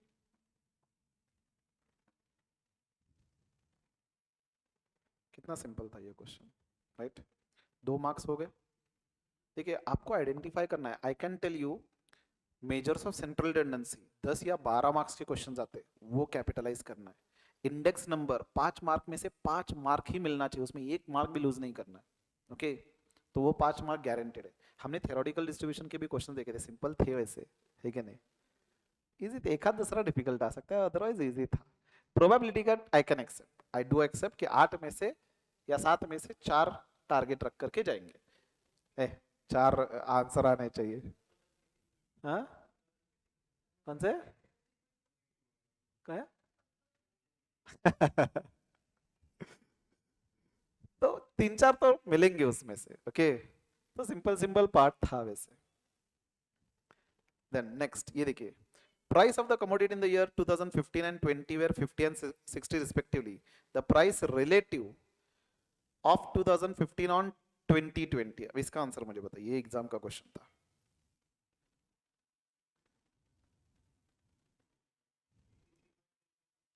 Exactly, इसमें इंपॉर्टेंट पॉइंट क्या समझिए, देखिए 2015 ऑन 2020 पूछा है, मतलब 2020 बेस ईयर लेकर के जाना है। ओके, बराबर ना? यहाँ पे देखिए, मैंने आपको ऊपर जब ये नोटेशन बताया था, लिखा है नहीं लिखा मैंने, आई डोंट रिमेम्बर, से 2012 एंड 2025, इसका अगर हम प्राइस इंडेक्स कैलकुलेट कर रहे हैं P01, तो how will be expressing 2025 on 2012, right? तो यहाँ पे 2020 is to be taken as base year, बराबर?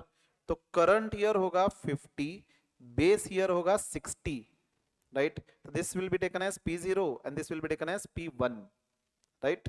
So here price index will be calculated as current year 50 divided by base year 60 into 100.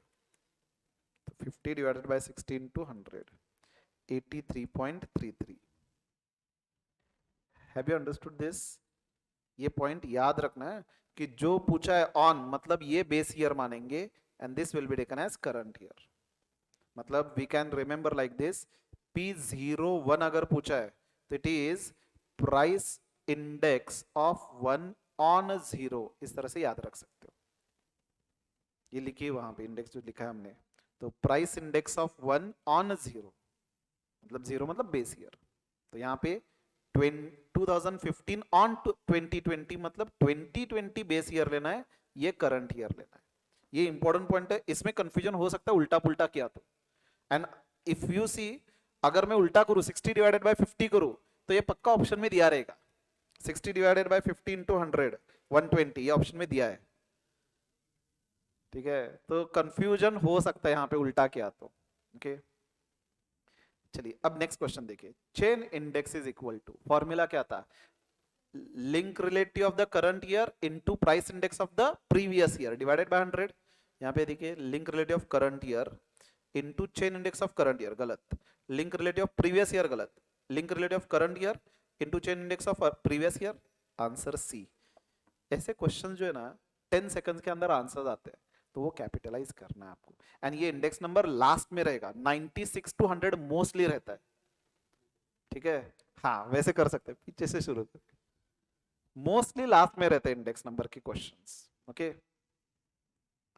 Then from the following chain base index numbers based on 2015, find out new chain base index numbers for the year 22 by shifting base year 2019।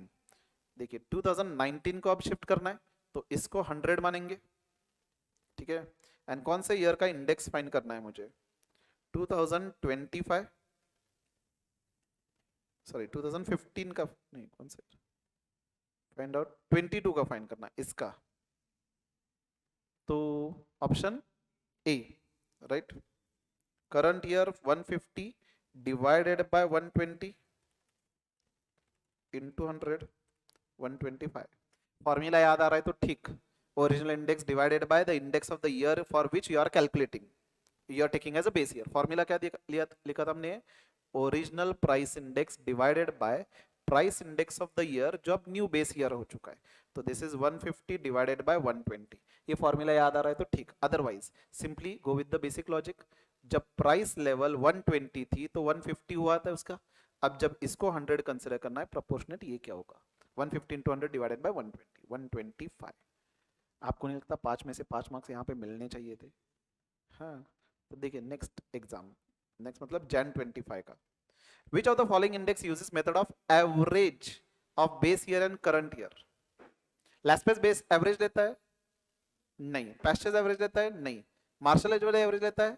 Yes, martial Edgeworth लेता है ना। Average मतलब मैं simple mean की बात कर रहा हूं। यहां पे देखिए मैंने यहां पे थोड़ी देर पहले दिखाया था, फिशर ज्योमेट्रिक मीन यूज करता है। ज्योमेट्रिक मीन स्पेसिफिक वर्ड आना चाहिए। ये देखिए मैंने यहाँ पे आपको कहा था कि ये जो मार्शल एजवर्थ है, ये वेट क्या लेता है, Q1 plus Q0 divided by 2 लेता है। ओके, जब हम फॉर्मूला में एक्सप्रेस करेंगे तो कैलकुलेशन कैसे होगा, summation of P1 into Q1 plus Q0 divided by 2 whole thing divided by P0 into Q1 plus Q0 divided by 2, right. तो क्या ये 2 कैंसिल होएगा, न्यूमरेटर में तो मल्टीप्लिकेशन होगा, तो formula is summation of P1 Q1 plus Q0 upon summation of P0 Q1 plus Q0। Okay, तो ये जो हमने कैलकुलेशन किया ये एज अ वेट एवरेज लेता है दोनों ईयर की क्वांटिटी, तो आंसर इज मार्शल एजवर्थ। तो एवरेज वर्ड यूज किया, एवरेज मतलब हम सिंपल अरिथमेटिक मीन एवरेज की बात कर रहे हैं, एंड ज्योमेट्रिक मीन स्पेसिफिक दिया रहता तो फिशर इंडेक्स। ओके, देन अब ये टाइप का क्वेश्चन हमने सॉल्व किया था, if you remember 20%। If you remember हमने कैसे पहले रीड करिए, चलिए।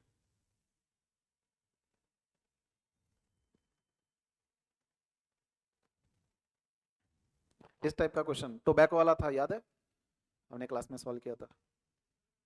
यहाँ पे क्या करना है, cost of beverages increase by 40 into x। अब इसकी वजह से टोटल आपका जो कॉस्ट ऑफ लिविंग है वो कितने परसेंटेज से इंक्रीज हो रहा है, 8%। तो 8 डिवाइडेड बाय 40, 0.20 इंटू 100 करेंगे परसेंटेज में एक्सप्रेस करने के लिए, तो इट विल बी 20%। मतलब टोटल बजट में से ये जब 40% इंक्रीज हो रहा है तो टोटल बजट का 20% इस पे खर्च कर रहा है, इसी की वजह से 40 इंटू 20% टोटल बजट आपका या कॉस्ट ऑफ लिविंग कितने से इंक्रीज हो रहा है, 8% से, बराबर।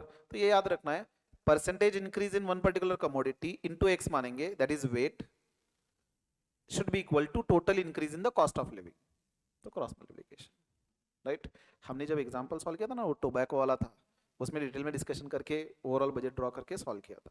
Okay, then next, if price of all goods change in same ratio, then Laspey's index and Pasteur's index number are not equal.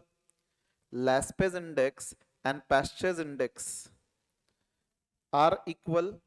Laspey's index is greater than Pasteur's index and Laspey's index is less than Pasteur's index. अगर price level सारे goods के same proportion में change हो तो Laspey's and Pasteur's same होगा या नहीं होगा?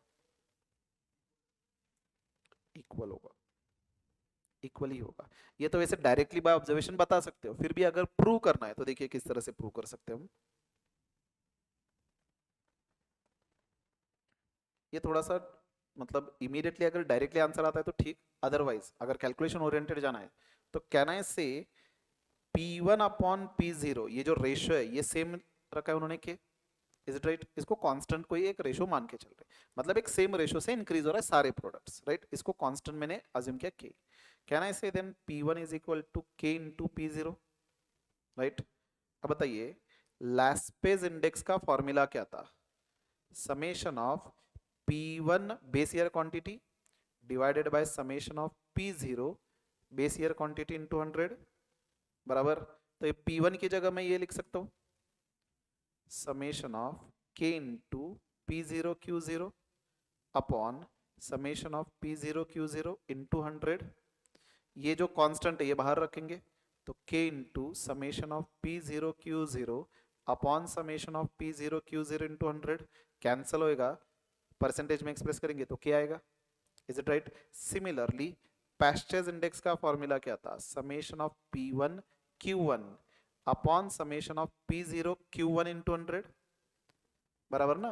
करंट ईयर की क्वांटिटी एज अ इंडेक्स लिया जाएगा, तो year this will be equal to P1 क्या लिखा है हमने? K into summation of K into P0 Q1 divided by summation of P0 Q1 into 100, constant बाहर रखेंगे K into summation of P0 Q1 divided by P0 Q1 into 100, again ये cancel होगा, K आ रहा है, Laspey's is equal to Pasteur's if you are supposed to solve in this manner, otherwise simply remember same ratio में जब change हो रहा है तो वैल्यू सेम रेशियो है, तो बेस ईयर क्वांटिटी लो या करंट ईयर क्वांटिटी लो, कैलकुलेशन सेम ही आएगा, so it will be equal. Have you understood this much? Then next, ये देखिए सिमिलर क्वेश्चन था, given that Pn Qn is 300, P0 Q0 is 125, Pasteur's index is 200, then the value of P0 Qn is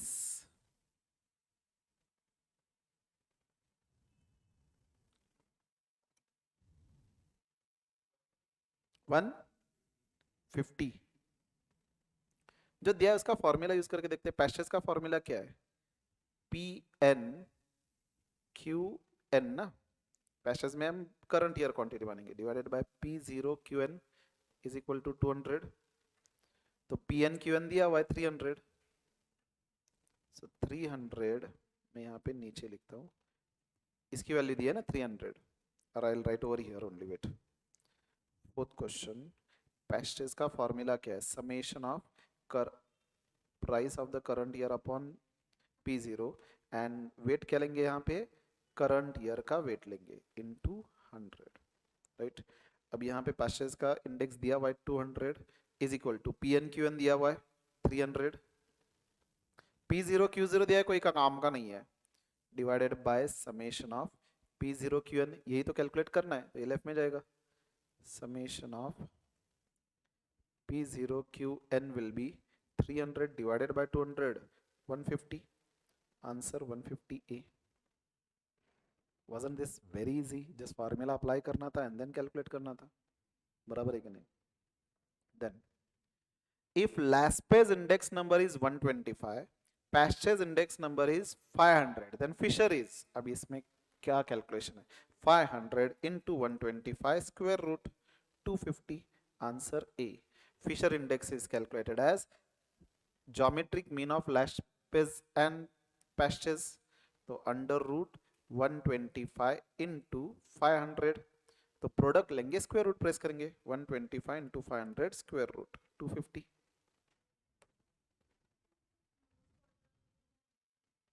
किसमें? Fisher में नहीं, यहाँ पे नहीं, लास्पेज and pastures. अगर आप पूरा कैलकुलेट कर रहे हो तो इंटू 100 होगा। लास्पेस का इंडेक्स एंड पास्टेस का इंडेक्स में ऑलरेडी इंटू 100 करके लिया रहता है, राइट। तो लास्पेस का जब पूरा लेंगे एंड पास्टेस का जब पूरा लेंगे तब इंटू 100 करना है। मीन्स यहाँ पे इस तरह से under root summation of P N Q zero upon summation of P zero Q zero into 100 into summation of pn qn divided by summation of p0 qn into 100, इस तरह से होगा। This will B last page and this will B paste page. Into 100 करके ही value calculate किया, तो अलग से again 100 multiply नहीं करना है। ओके, चलिए नेक्स्ट सितंबर 24 के questions. Time reversal test is satisfied by, time reversal test कौन सेटिस्फाई करता है? Fisher, that's it. Value index is calculated as, value index calculate कैसे होगा? करंट ईयर की वैल्यू मतलब summation of P1 Q1 divided by base year की value, तो P0 Q0। Okay, तो total sum of values given in the year of a given year multiplied by sum of values of base year, then total sum of values of given year plus, plus तो नहीं होगा, multiply भी नहीं होगा ना, division करना है। Total sum of values of given year divided by, ये total sum of current year divided by sum of values of base year. तो ये C appears to be correct, यहाँ पे माइनस दिया हुआ है, तो answer C was correct, right. Next, during certain period cost of living index goes from 110 to 200, salary, अब ये थोड़ी देर पहले सॉल्व किया था हमने, राइट। तो यहाँ पे क्या था, अगेन आई रिपीट, देखिए कोई एक पर्टिकुलर बेस ईयर होगा, उसके बेसिस पे सपोज ईयर 1 यहाँ पे इंडेक्स क्या था 110 एंड तब सैलरी क्या थी 330। तो अगर मैं इसका रियल वेज कैलकुलेट करूं, रियल वेज मतलब इन्फ्लेशन का इफेक्ट रिमूव करके, तो बेस ईयर के कंपैरिजन में ये 100 होगा, तो 330 अपॉन 110 इंटू 100, इक्विवेलेंट सैलरी क्या होती है 330 डिवाइडेड बाई ये 300 आ रहा था। सिमिलरली से ईयर 2, यहाँ पे इंडेक्स कितना था 200 ना, एंड तब सैलरी कितनी थी 500, तो इसका रियल वेज कैलकुलेट करेंगे मतलब इन्फ्लेशन का इफेक्ट रिमूव करके, तो 500 इसके टर्म्स में into 100 divided by 200, so that was coming 250। तो अगर मैं इन्फ्लेशन का इफेक्ट रिमूव करता तो बेस ईयर की प्राइस लेवल पे पहले कितना था 300 एंड करंट ईयर में कितना है 250, यानी कि 50 रुपए का लॉस हुआ है, राइट। तो देखिए gain by 50 wrong, gain by 75 wrong, loss by 90 wrong, loss by 50, answer D is correct. Then which of the following test of adequacy is concerned with the measurement of the price changes over a period of years when it is desirable to shift the base? Unit test, time reversal test, circular test, factor reversal test।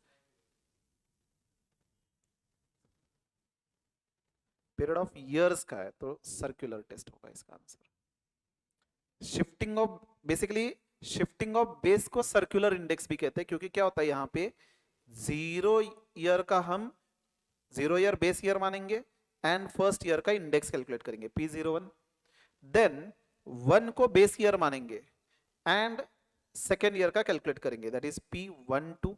मतलब क्या मैंने base year shift किया है, then इसको base year मानेंगे and than zero का price index calculate करेंगे, मतलब अगेन बेस ईयर शिफ्ट किया हुआ है। तो जब भी हम शिफ्टिंग ऑफ बेस कंसिडर करते हैं बेस ईयर, तो that is consider to be under circular test. तो सर्कुलर टेस्ट को याद रखना है, शिफ्टिंग ऑफ बेस भी कंसिडर किया जाता है या माना जाता है, या we express as shifting of the base. ये सर्कुलर टेस्ट में हम फ्रीक्वेंटली मतलब 3 बार ये बेस ईयर चेंज करते हैं। इसका करेक्ट आंसर है circular test. Okay, then consumer price index for the year 23 is 273 with 2010 as a base year, average monthly industrial worker is 8190। इतना सिंपल क्वेश्चन है। 2010 बेस ईयर 100, 23 इंडेक्स कितना है 273, तो अगर यहाँ पे 8190 होता तो रियल वेजेस कितना होता 8190 डिवाइडेड बाय 273 इंटू 100। कितना आंसर आ रहा है?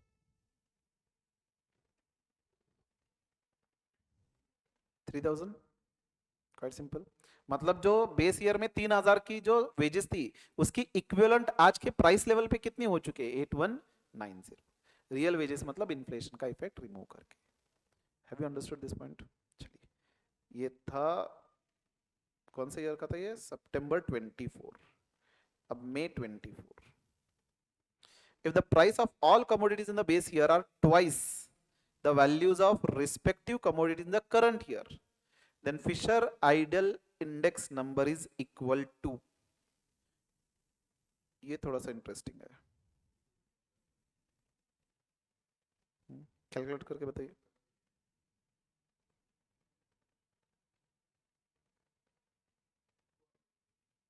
200 आ रहा है।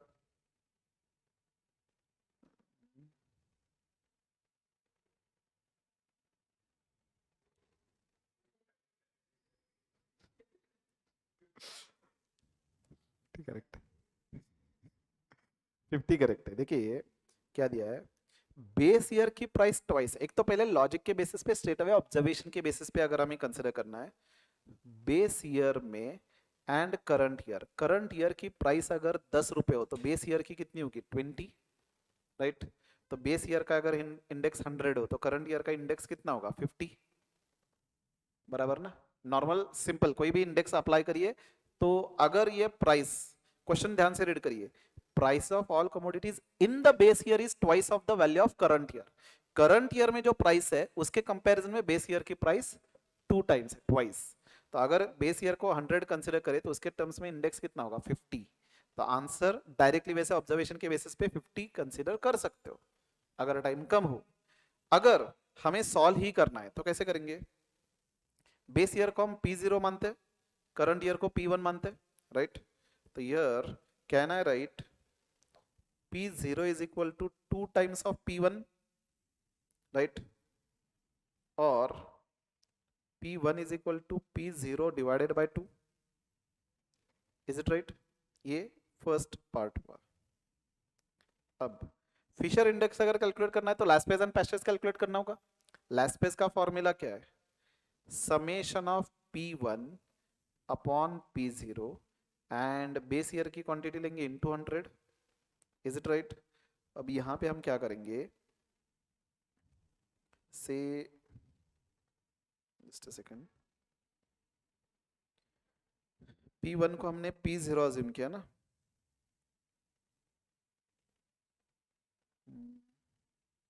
यहाँ पे बेस ईयर की प्राइस कितने लेते हैं हम? 100 लेते हैं हमेशा बेस ईयर की price.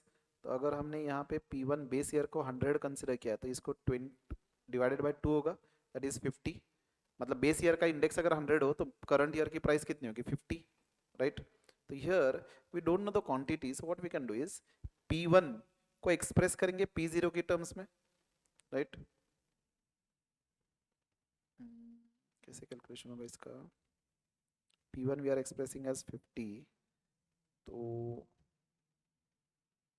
50 into quantity divided by summation of, या इसको एक्सप्रेस करते हैं P0 की टर्म्स में ओनली फिलहाल के लिए। हाँ ऐसे करते हैं, रुकिए। समेशन ऑफ P1 की जगह मैं P0 अपॉन 2 लिख सकता हूँ, बराबर? It is P0 into Q0 upon 2 divided by summation of P0 Q0 into 100। ये 2 नीचे आएगा, यहाँ पे 2, राइट? तो ये कैंसिल होगा, 1 अपॉन 2 इंटू 100, लास्ट पेज कितना आ रहा है? 50, बराबर? कांस्टेंट बाहर रख रहा हूँ। पैस्टेज का फॉर्मूला क्या था? Summation of P1 Q1 divided by summation of P0 Q1 into 100। Same यहाँ पे P1 को क्या करेंगे? P0 divided by 2, so summation of P0 upon Q1, इसको ये 1/2 करता हूँ, मतलब ये P0 डिवाइडेड बाय 2 बाहर रख रहे हैं हम, ठीक है? Divided by summation of P0 Q1 into 100, ये कैंसिल होगा 2, 50, तो ये 50 आ रहा है। Is it right? तो Fisher index is under root Laspeyres into Paasche's under root 50 into 50, that is 50। Answer B. एक तो हमने पहले ये डायरेक्ट ऑब्जर्वेशन के बेसिस पे 30 सेकंड्स के अंदर आंसर निकाला, एंड देन अगर कंफ्यूजन हो रहा है कि नहीं मुझे चेक करना है बराबर है कि नहीं, तो based on this calculation also you can do. तो इधर आप नोट कर लो या फोटो निकाल लो, कुछ भी कर लो, and then will proceed for the next example. ये थोड़ा सा डिफरेंट था।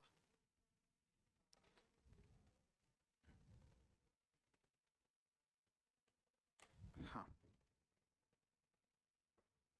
ये ऊपर का देखो, ये पहले तो हमने जस्ट बेस लॉजिक बेसिस पे ये अज्यूम्ड है, करंट ईयर की प्राइस अज्यूम्ड है, तो बेस ईयर की प्राइस क्या होगी 20, that is twice of current year, question में दिया हुआ है।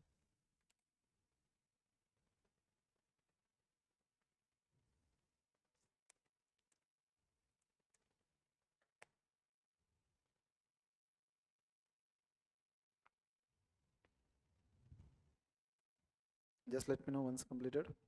Can you proceed? This was first question. ये थोड़ा सा ट्रिकी था, थोड़ा सा डिफरेंट था, राइट? चलो एक मार्क सपोज हमने अटेम्प्ट नहीं किया। बाकी क्वेश्चन देखिए। The average of the base year and current year is used in dash index number. Marshall Edgeworth, which index number satisfies both time reversal and factor reversal test? Fisher. Which of the following is not a test of adequacy in context of index number? Index number के context में कौन सा test नहीं है? क्या unit test study किया हमने, circular test study किया है, फैक्टर रिवर्सल टेस्ट स्टडी किया है, स्क्वायर टेस्ट कोई टेस्ट स्टडी नहीं किया, तो the answer was square test.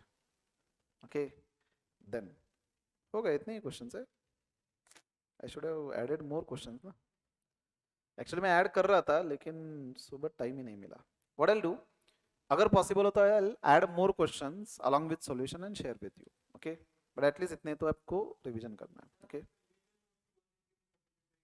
Revision notes के नहीं, देखिए वैसे तो सिमिलर क्वेश्चंस आते हैं, if you have seen almost हमने जो क्वेश्चंस देखे वो सिंपल एंड सिमिलर है, लेकिन क्या है उतने पे रिलाई नहीं कर सकते, उतना रिस्क नहीं ले सकते। तो बेस्ड ऑन दिस मच हमने प्रैक्टिस किया, एक अंदाज आता है, एक ओरिएंटेशन आता है कि हाँ इस टाइप के क्वेश्चंस पूछे जाते हैं, तो एक कॉन्फिडेंस डेवलप होगा कि बहुत सिंपल क्वेश्चंस है हम सॉल्व कर सकते हैं। ओके, लेकिन एग्जाम में क्या है सारे के सारे क्वेश्चन सेम नहीं आएंगे या सिमिलर नहीं आएंगे। You can expect 60-70 question similar आएंगे, 30-40 क्वेश्चन डिफरेंट हो सकते हैं। ओके, वैसे अगर मुझे टाइम मिलता तो मैं ऑलमोस्ट 7-8 ईयर्स के क्वेश्चन ऐड करता, but again considering the time constraint मैंने in most of the case ये ट्राई किया कि 20-30 क्वेश्चन एग्जाम किए एंड प्रैक्टिस के लिए हमने 10-15 रिवीजन नोट्स में हमने ऑलमोस्ट 30-40 क्वेश्चन तो सॉल्व करे। And if you are seen again एक बार अगर रिवीजन लेक्चर देखोगे ना तो एक ओरिएंटेशन आएगा कि हाँ सारे क्वेश्चन वैसे सिंपल है। ओके, तो based on that I can guarantee कि हाँ 50% तो आ सकता है, रिमेनिंग 50% की कोई गारंटी नहीं, बिकॉज वेरिएशन रहेगा। Yes, apart from that model भी करो। स्कैनर बहुत पुराने है, उसमें सिलेबस भी बहुत चेंज हुआ है, मेरे ख्याल से किसी ने मुझे भेजा था, आप ही ने भेजा था ना।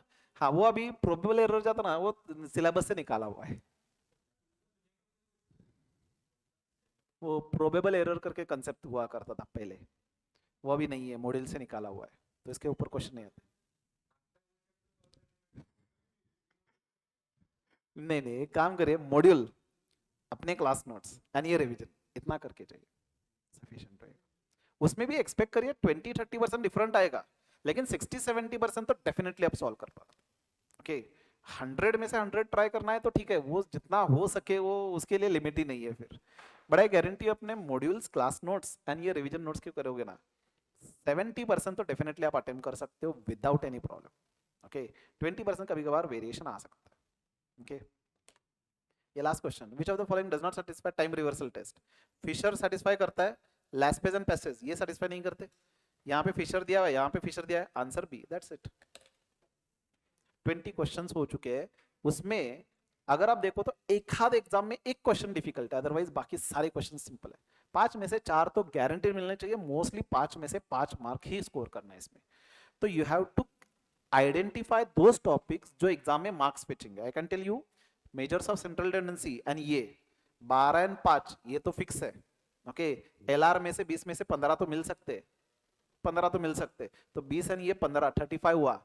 मैथमेटिक्स ऑफ फाइनेंस ये हमने बहुत डिटेल में किया है, उसमें मार्क्स लूज नहीं करना है। 14 मार्क्स के क्वेश्चन आएंगे, 10 तो पकड़ के चलिए, 45 वहां पे हुआ है। हाँ 14 तो चाहिए, लेकिन 10 भी अगर मिनिमम पकड़ो तो उतना स्कोर होना चाहिए। एंड देखिए प्रोबेबिलिटी हमने देखा है 8 में से 4 मिलेंगे, 49। थ्योरेटिकल डिस्ट्रीब्यूशन 5 में से 2 पकड़ के चलिए, to be on safer side 50। ये तो हो गया इतना, 50 तो हो गया। स्टैटिस्टिकल डिस्क्रिप्शन एंड सैम्पलिंग वो तो सिंपल है, रेशो प्रोपोर्शन सिंपल है, सेट सिंपल है। हाँ वो वो मैं नहीं कहता। इक्वेशन बहुत सिंपल है, वो तो आंसर के साथ ही चेक करके देख सकते हो। इनइक्वालिटी सिंपल है, परम्यूटेशन कॉम्बिनेशन भी है सिंपल। पूरा मैथ से वैसे सिंपल है, but what I want to say is कि easily you can cross more than 50-60। Okay, अगर जितना हमने रिवीजन किया है, then again we are going to revise. मैं मोस्टली टॉपिक इस मैनर में सिलेक्ट कर रहा हूँ जो मार्क्स फेचिंग होंगे, so that I want to first capitalise. Okay, तो जितना हमने रिवीजन किया ना उतना भी अगर आप करते हो तो आई गारंटी यू 50 के ऊपर जाएगा। ओके, अभी क्या है आपकी मंडे से मॉक टेस्ट है ना? नहीं नहीं, ट्यूसडे किया हमने। ओके, तो प्रोबेबली हमने क्या प्लान किया हुआ है, कल स्वरूप सर रिवीजन लेंगे, संडे प्रोबेबली कोई रिवीजन नहीं लेगा। हाँ, ऑफलाइन टेस्ट ना? नहीं वो पता नहीं मुझे स्वरूप सर क्या करने वाले, आई डोंट नो। तो कल स्वरूप सर रिवीजन लेंगे। अभी क्या है, ट्यूसडे आपका अकाउंट्स है, तो हम बीच में अब रिवीजन लेने नहीं आएंगे। What we have planned is, अब कल स्वरूप सर लेंगे, मंडे भी स्वरूप सर लेंगे। Okay, so that he will try कि मॉक टेस्ट के पॉइंट ऑफ व्यू से रिवीजन कवर हो। ओके, देन आपकी टेस्ट ट्यूसडे स्टार्ट हो रही है ना, तो मंडे जब आपकी टेस्ट खत्म होगी मोहित सर लेंगे, ट्यूसडे एंड वेनसडे भी लेंगे। ओके, अगर पॉसिबल हो तो आपकी टेस्ट होगी 5:15 से 8:15, तो मोहित सर 8:30 बजे रिवीजन लेंगे। ओके, अगर यहाँ पे बैठना फिजिबल है, if it is safe you can continue. अगर डिफिकल्ट है, दूर रहते हो या रोड ठीक नहीं है, तो you can do online. Okay, तो ये ट्यूसडे एंड वेनसडे रहेगा, मोहित सर लेंगे। अब ट्यूसडे वेनसडे, थर्सडे को आपकी टेस्ट रहेगी लॉ की, राइट? तो Thursday evening and Friday I will be taking revision of maths. Okay, तो ये टॉपिक छोड़ करके आई विल सी कि which topic we have to cover. Okay, so will try to cover as much as possible in those 2 days, सो दैट maths का अपना हो जाएगा। तो अपनी मैथ्स की टेस्ट कभी भी फ्राइडे होगी ना, वॉट एवर, फ्राइडे सैटरडे। तो वो टेस्ट होने के बाद शाम को and next day will be taking revision of economics. Okay, and then next day आपकी इकोनॉमिक्स की टेस्ट रहेगी। ओके, तो इकोनॉमिक्स में भी मोस्टली ट्राई करेंगे जितना ज़्यादा टॉपिक हो सके वो कवर करेंगे। And then I am planning कि जब रिवीजन इकोनॉमिक्स के लेंगे तो हम सेकेंड पार्ट का लेंगे, मैक्रो का पहले, बिकॉज फर्स्ट का पार्ट हमने ज़्यादा डिटेल में समराइज वगैरह किया है, सेकेंड पार्ट हमने समराइज नहीं किया, तो वो पहले रिवाइज करेंगे। And about the question bank probably कल मिलनी चाहिए, तो आई जस्ट इन्फॉर्म यू। उन्होंने क्या करा था, प्रिंट के लिए पहले ही भेजा था, पहले डिले किया था, पहले उनकी फाइल कुछ तो मिसिंग हुई, तो हमने फाइल वापस से भेज दिया, उन्होंने मॉड्यूल 1 ही प्रिंट करके भेजा है वापस, मतलब फर्स्ट पार्ट का क्वेश्चन बैंक वापस से भेजा है। तो इसकी वजह से डिले हुआ। अगेन उनको फोन करके कहा, वो फाइल उनको मिसिंग थी, अगेन उनको भेजा, तो एक्सपेक्टेड है कि वो कल मिलेगा। आज उन्होंने कुरियर किया हुआ है तो कल मिलेगा। Okay, so day after tomorrow will be getting that, right? तब तक एटलीस्ट मेन नोट्स में से करना है। Once you complete with the revision, question bank तो फास्ट आपका हो जाएगा। ऑलराइट, चलो will conclude for now, will meet पता नहीं कब, I will inform you. Okay, so all the very best, do study hard for your mock test because will be meeting directly after law examination. हाँ वो check हो चुके हैं, what I was considering कि ये अपनी मॉक टेस्ट ना उसके साथ ही देंगे, तो वो पेंडिंग रहा था, तो वो अभी चेक हो चुका है, मैंने सजेस्ट दिया था मैडम को। नहीं वो साइमल्टेनियसली दोनों देंगे अभी, ठीक है? हम सेकेंड अभी मॉक टेस्ट का तो शुरुआत में मिलेगा, विद इन 1 वीक का चेक हो जाएगा, अभी ये अभी थर्ड मॉक टेस्ट का। ओके, चलो।